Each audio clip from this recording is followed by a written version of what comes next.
জানো কি করে কোড ক্র্যাক করতে হয়? এমা জানো না, তাতে কি হয়েছে? তোমাদেরকে তো আজ সেই ট্রিকটাই শেখাতে এলাম। চলো তাহলে শুরু করা যাক। 3, 2, 1! নমস্কার বন্ধুরা, আজ কোডিং ডিকোডিং এর একটা কোশ্চেন নিয়ে হাজির হলাম। দেখো প্রশ্নটা তো তোমরা দেখতেই পাচ্ছ। এখানে বলা আছে এফ কে কিউ এন, এটাকে লেখা যেতে পারে L Q W T. C H O J, সেটাকে লেখা যেতে পারে আই এন ইউ পি। তাহলে ডি ও এস জি কে কি লেখা যেতে পারে সেটা আমাদেরকে বার করতে হবে। দেখো এখান থেকে বুঝতে হবে যে কি লজিকে এটা হলো। এফ থেকে যদি আমি এল অব্দি গুনি তাহলে এর মধ্যে কোন কোন ওয়ার্ডগুলো আছে আমাদেরকে দেখতে হবে। এফ এর পরে কি আছে? জি, তারপরে আছে এইচ, আই, জে, তারপরে কে, তারপরে দেখো এল। তাহলে আমরা কটা ওয়ার্ড পেলাম? 1 2 3 4 5, পাঁচটা ওয়ার্ড পরে আমার এল আসলো।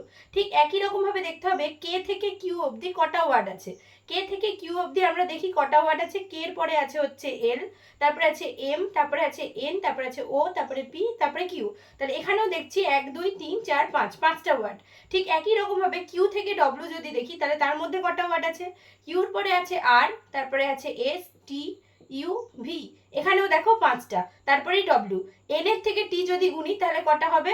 এন এর পরে আছে ও, পি, কিউ, আর, এস, দেখো তারপরে হবে টি। তাহলে বুঝতে পারলাম কি প্রত্যেকটা ওয়ার্ডের পাঁচটা ওয়ার্ড পরে গিয়ে আমার কোড করা আছে যে এফ এর বদলে আমি এল লিখবো, মানে পাঁচটা এফ এর পাঁচটা ওয়ার্ড পরে গিয়ে আমার যে ওয়ার্ডটা আসবে সেই ওয়ার্ডটা আমি লিখবো। ঠিক একই রকম ভাবে এখানেও আমাকে দেখতে হবে যে একই একই লজিকে এটা আছে কিনা। দেখো সি এর থেকে যদি আই হয়, সির পরে কি হয়? ডি, ই, এফ, জি, এইচ এবং তারপরে দেখো আই। দেখো এখানেও দেখতে পাচ্ছি আমি 1 2 3 4 5, পাঁচটা ওয়ার্ড পরে গিয়ে আমার আই এসছে।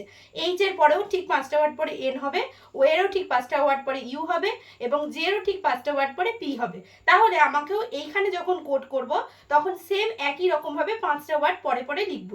তাহলে এখানে দেখবো ডি এর পাঁচটা ওয়ার্ড পরে কি হয়? ডি এর পরে হয় ই, তারপরে হয় এফ, জি, এইচ, আই, ঠিক তারপরে পাঁচটা ওয়ার্ড পরে গিয়ে হবে জে। এবার ও এর কি পাঁচটা ওয়ার্ড পরে কি হয়? ওর পরে হয় হচ্ছে পি, কিউ, আর, এস, টি, ঠিক তারপরে গিয়ে হবে ইউ। আচ্ছা এস এর পাঁচটা ওয়ার্ড পরে কি হবে? টি, ইউ, ভি, ডব্লিউ, এক্স, তারপরে হবে ওয়াই। এবং তারপরে জি এর পাঁচটা ওয়ার্ড পরে গিয়ে দেখবো জির পরে হবে এইচ, আই, জে, কে, এল, তারপরে হবে এম। তাহলে কারেক্ট অ্যান্সার হবে জে ইউ ওয়াই এম। তাহলে অপশন বি হচ্ছে কারেক্ট অ্যান্সার। কেমন লাগলো ভিডিওটা? কমেন্ট করে আমাকে অবশ্যই জানাও। ভালো লাগলে একটা লাইক করো আর বন্ধুদের মধ্যে শেয়ার করে দিও। আর এরকম আরও ভিডিও দেখতে হলে আমার চ্যানেলটাকে সাবস্ক্রাইব করতে ভুলো না। ধন্যবাদ।